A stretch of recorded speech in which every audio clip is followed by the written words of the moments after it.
In this week's news, some SpaceX leaked imagery reveals damage to Booster 7, Rocket Lab's first launch from the USA has a new customer, and Axiom 1 has returned to Earth. For the last time in April, this is tomorrow's Space News.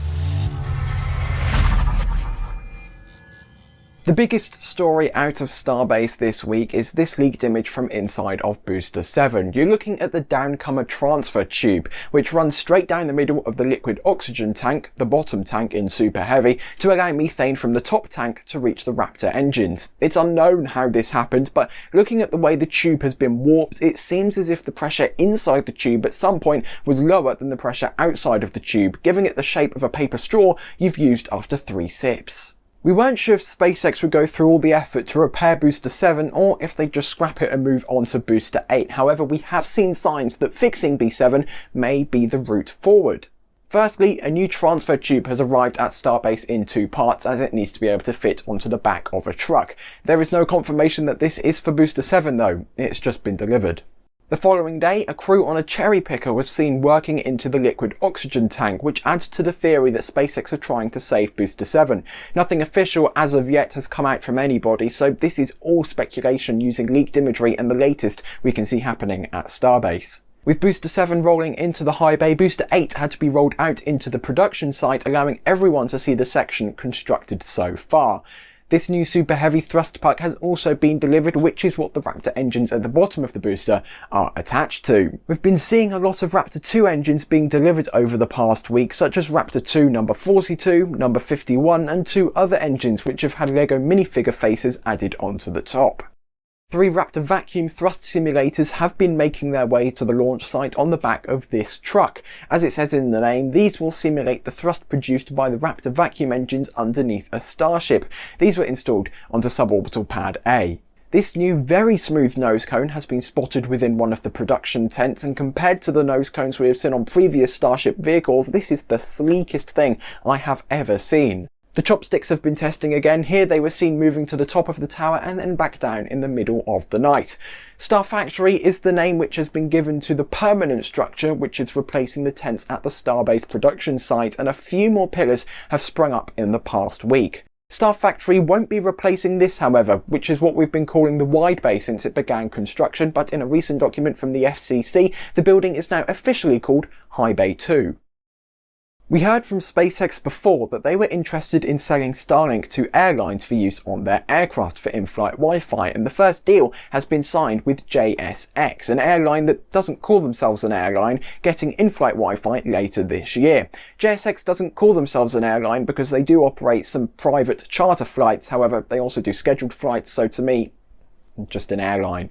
Up to 100 of their fleet of Embraer ERJ-135LRs, ERs and 145LR aircraft will be receiving the Starlink transformation, and all passengers will get to use the service for free with their already purchased ticket. This opens another market for SpaceX, which now means they can target 3 specific customers to help put Starlink on the world stage, which are single users with the normal service, businesses with Starlink Business, and now airlines. This is Nuri, officially known as the KSLV-2 or the Korean Space Launch Vehicle 2. Its first flight was last October, however due to an unexpected early shutdown of the 3rd stage, the payload did not reach the required velocity for orbit and it re-entered the Earth's atmosphere. Despite this, however, South Korea isn't shrinking their space budget, they're expanding it. $619 million is the amount of money which KARI, the Korean Space Agency, will be receiving, which is 15% up on the original proposal from the government. It's also a 19% increase over the amount of money that they received in 2021. The KSLV-2 will have just under 29% of the total budget dedicated to development of the rocket, just shy of $180 million. Some money is also going to head in the direction of development of a high-performance liquid-fueled engine which will power the successor to Nuri. The single largest share of the budget, however, goes to satellite projects at $276.4 million, with $70 million more going towards a Korean version of GPS dedicated to navigation within South Korea. Called the Korean Positioning System, a constellation of 8 satellites will be deployed between 2027 and 2034. Rocket Lab officially declared that their first and currently only launch pad in the United States was completed in December of 2019, with the first launch commencing just 10 months later in the autumn of 2020 with a payload from the US Space Force. Pretty much everything about that is now changed apart from the launch pad, which is Launch Pad 2 at the Mid-Atlantic Regional Spaceport on Wallops Island in Virginia. Officially, the launch pad is called Launch Complex 2 as Rocket Lab operates Launch Complex 1 on the Mahia Peninsula in New Zealand. However, the two other pads at Wallops are called Launch Pad 0A and Launch Pad 0B. Technicalities aside, let's get into what has changed about the inaugural flight from this pad. No longer is the customer the Space Force, as their payload was already launched in July last year from Mahia. The new payload is 6 satellites for Hawkeye 360, which will be the first launch of 3 contracted flights with the company.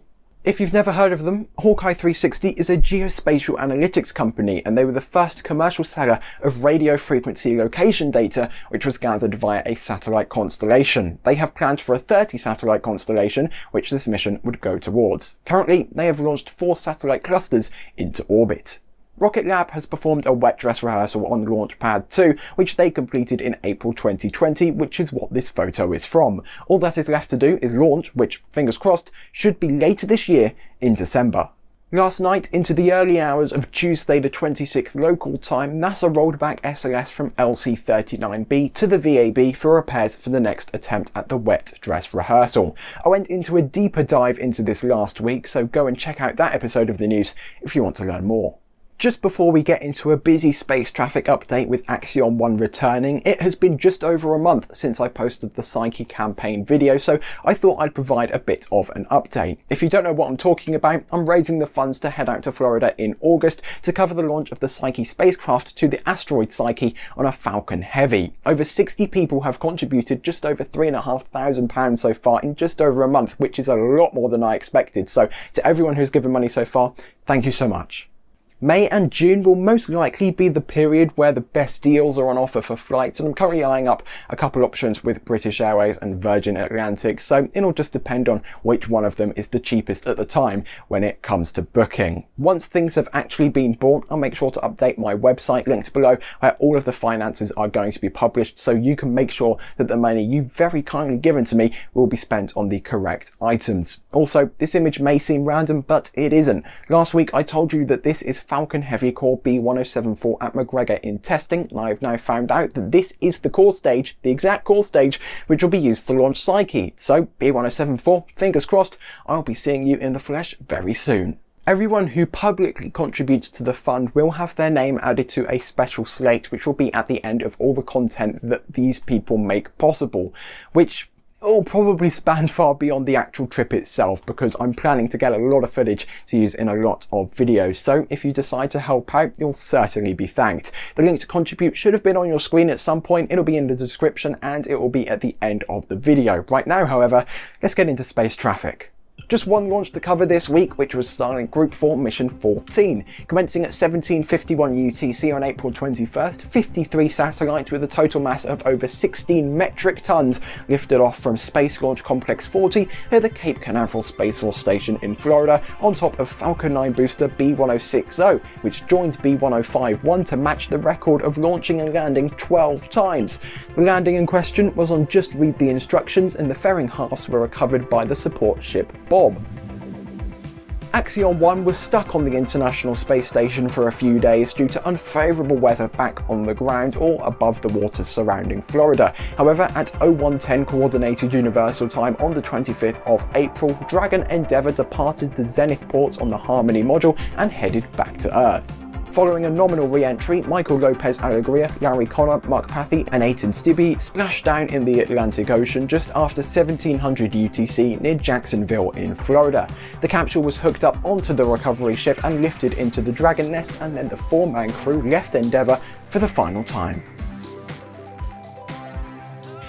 The upcoming Earth departures are a Hyperbola 1 launch, Crew 4 and Angara 1.2, Electron's first recovery attempt, a Long March 11 with a bunch of payloads, a Long March 2C, Starlink 416 and potentially another Electron launch with Capstone.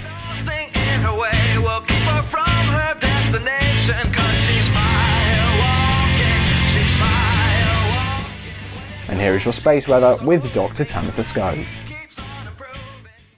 After all the activity we've been having over the past 10 days or so, our sun is finally beginning to calm down just a little bit. As we take a look at our Earth-facing disk, we still have quite a few active regions on the Earth-facing disk, including a few really big flare players. Region 29, 93, 94, and 95 are still have high chances for big solar flares, just not the X factor that we've been dealing with over the past week. It looks like these regions are finally going to quiet down to some degree, and those radio blackouts aren't coming quite so fast and furiously. But we do still have some solar storms being launched. We had one launched on the 24th on the west side of the disk, and we also have what looks to be a new solar storm player that's going to be rotating more into Earth view here over the next couple days. This is region 2999, so we're watching it closely. Now on top of that, we also have a big coronal hole you can see here.